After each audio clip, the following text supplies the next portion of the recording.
Bonjour et bienvenue sur cmath.h. Aujourd'hui, nous allons parler encore d'intégrales, mais cette fois-ci, intégrales avec des nombres complexes. Et comme support de discussion, nous proposons l'énoncé suivant, soit gamma, l'ellipse d'équation x carré sur a carré plus y carré sur b carré égale à 1. On nous demande de calculer de deux manières différentes l'intégrale i, qui est l'intégrale sur gamma de d de z sur z. Ensuite, on nous demande d'en déduire la valeur de l'intégrale allant de 0 à 2pi de dt sur a carré cos carré t plus b carré sin carré t. Alors, comme solution, on veut d'abord calculer de deux manières différentes l'intégrale i. Pour cela, nous allons d'abord voir un théorème du cours qui nous dit que si f est une fonction analytique dans un domaine simplement connexe, oméga, alors pour tout point z0 dans oméga et pour toute courbe fermée simple gamma dans oméga entourant z0, on a f de z0 qui est égal à 1 sur 2i pi intégrale sur gamma de f de z sur z moins z0 d de z. Nous allons directement l'appliquer avec z0 égale à 0. Pour cela, on considère la fonction qui à z associe f de z égale à 1. On voit bien que c'est une fonction analytique. Et de plus, on voit que le bord de gamma, c'est-à-dire de l'ellipse, est une courbe fermée.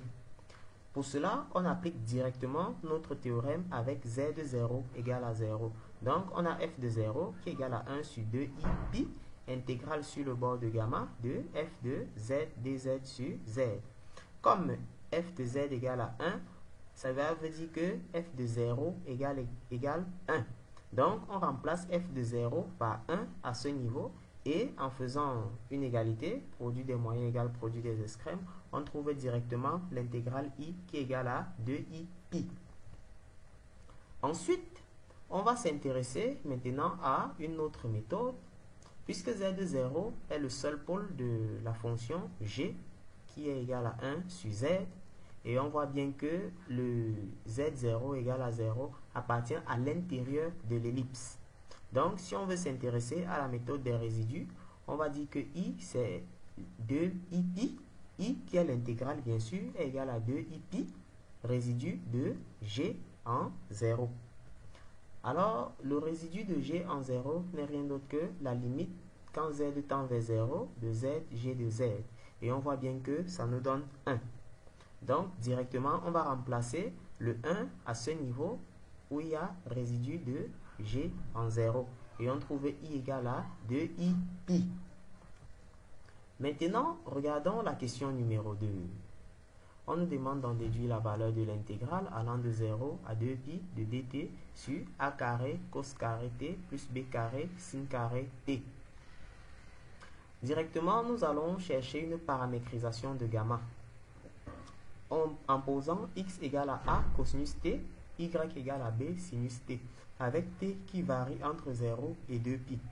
Nous voyons que nous pouvons également prendre z égale à x plus iy et dz sera égal à dx plus i d de y.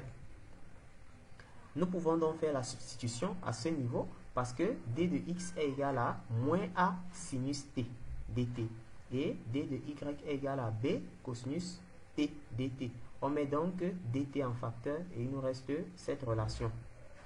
Une fois que cela est fait, nous pouvons immédiatement faire une substitution à ce niveau. À la place de z, nous aurons donc a cosinus t plus ib sinus t. Et au numérateur, on va simplement remplacer dz par l'expression que nous avons vue précédemment. Alors, pour avoir le dénominateur réel, nous allons appliquer l'expression conjuguée. Quand nous appliquons l'expression conjuguée, nous aboutissons immédiatement à cette relation qui nous permet d'avoir un dénominateur réel et de séparer la partie imaginaire de la partie réelle au niveau du dénominateur. Or, cette intégrale, en fait, est déjà connue, c'est 2i pi. Donc, la partie réelle est égale à 0. Par identification, donc, on trouve que la partie imaginaire de l'intégrale est égale à 2i, égale à 2pi, autant pour moi. Et donc, comme AB ne dépend pas de t, on peut faire sortir AB de l'intégrale et trouver directement l'intégrale cherchée qui est égale à 2pi sur AB. Donc, c'est ici que s'achève notre exercice. On prend rendez-vous à la prochaine pour un autre